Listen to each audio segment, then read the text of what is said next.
So what are the components of a system? So the first component of a system is what we refer to as the hardware. And of course, the hardware are the physical devices and infrastructure that is normally used to run a system. These are the components that you can these are the equipment or the physical devices that you can see, that you can touch. And they are the ones that are responsible for running the system. And a classic example are the servers. So of course, these are the servers that were housing those particular systems.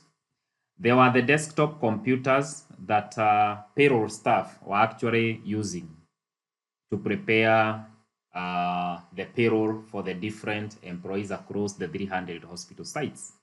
There is the network infrastructure. We are dealing with 300 hospitals. Of course, these 300 hospitals were connected in one way or another.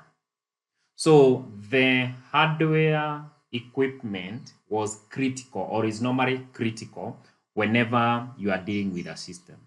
The next component that we normally have is what we refer to as a software. Of course, we know that software, these are the programs, these are the applications that normally control, or they normally automate tasks within the system, or they normally perform specific roles within our system.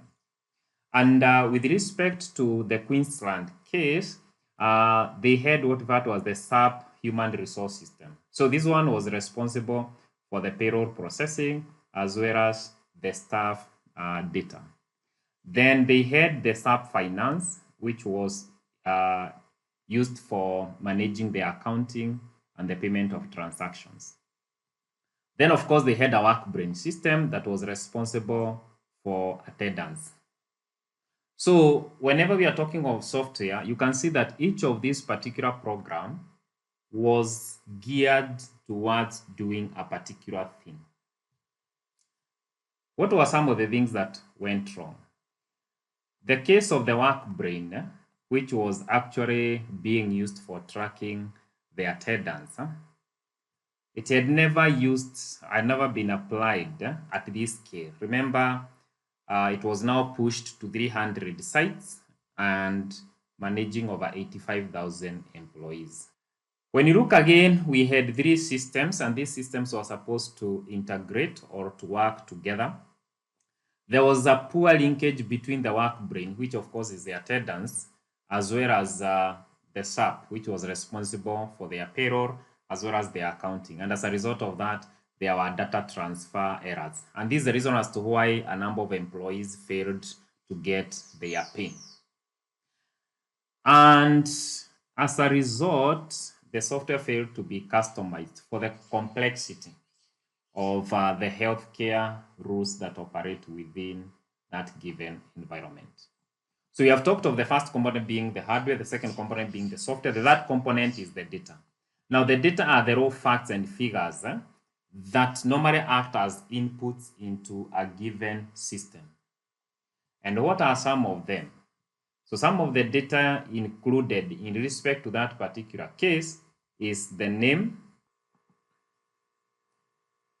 We have the names, we have the roles, we have the contracts and the ad types and the number of hours. So these are the data that was actually being fed. Of course, the other things are the attendance rosters and their timesheets, maybe the time someone came in, the time the person left. Of course, they are banking details for the purpose of payment, as well as the tax information for the purpose of pay, and so on and so forth. So data is also critical. But what went wrong? In capturing this particular data, not all data that is necessary was captured. And as a result, you can say that failure to capture banking information rendered 40 to 50% of staff not to be paid. So the output is someone missing a salary, but when you dig back in, you realize that the system was working well, the hardware was working well, but the data was never provided. And as a result, someone failed to actually be paid.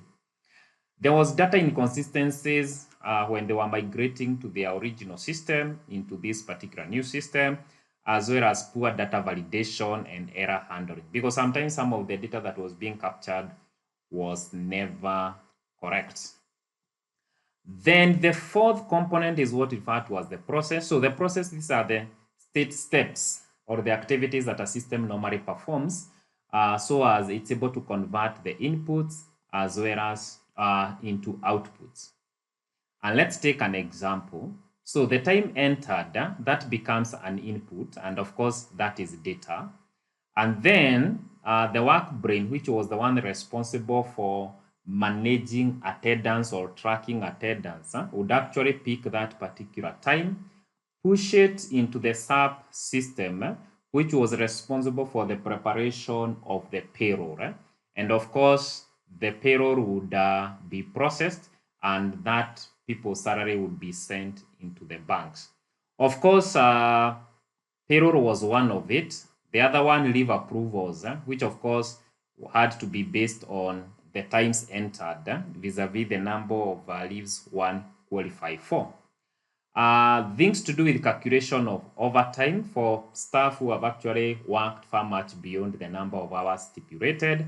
Penalties for employees who have failed to attend to work minus any justifiable reason, and salary deductions in that particular case. So you can see these are the different processes that actually end up happening.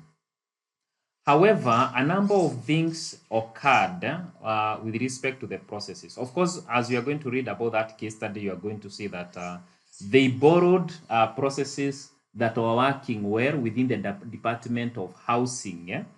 And they brought these particular processes within a healthcare environment, not knowing that how things operate within a housing department will not be the same as to how things would have worked within a healthcare environment. And then, of course, there are quite a number of changes that used to be implemented every now and then without retesting, as you're actually going to see. Like when they realized that a number of employees failed to receive their salary, instead of doing a full testing, they only just took another small proportion just to test. Now, the fifth component is what we refer to as people. So people we refer to as the users and the stakeholders who interact with the system. And they interact with the system to manage. So they are either directly or indirectly affected by the system.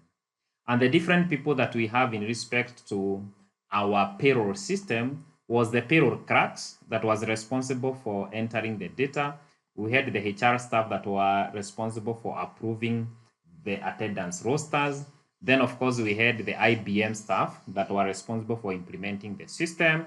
Then we have the CopTech that were responsible for managing the contracts and the vendors. Then we had the staff, of course, the employees, the doctors and the nurses who were receiving payments via the system. Now, what went wrong? You can see we had a different set of employees with respect to this particular system. So the roles and the responsibilities were unclear. Of course, if you look at this particular case, we have IBM people, we had the CopTech people, and of course we have the Queensland healthcare staff. So how do all these people work together to guarantee the system is successful? Then another thing that came on board is the poor training. How do you train people effectively in a manner that they are actually able to use that system? How do you perform adequate user testing so that you ensure that your system is able to meet the client's needs? One of the things that we're actually going to realize as we move along is that the end users were not fully involved in the requirements gathering. And therefore, with respect to this, we have seen that we normally have the 5 components. We have talked of the first one being the hardware.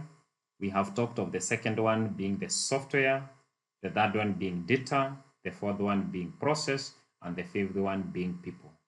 And therefore, as we then look at, if the people are eliminated, and that means that this process cannot be undertaken, we do not have a way in which this data can be input.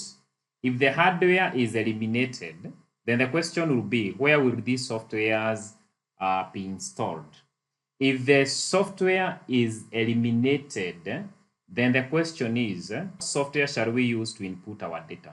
So I'm using all those illustrations to be in a position to emphasize this explanation that a system is a set of integrated components. You can see that all those 5 components were working together, and they were working together to ensure that the payroll was successful. Thank you, and let's meet in the next lesson where we shall be looking at what is an information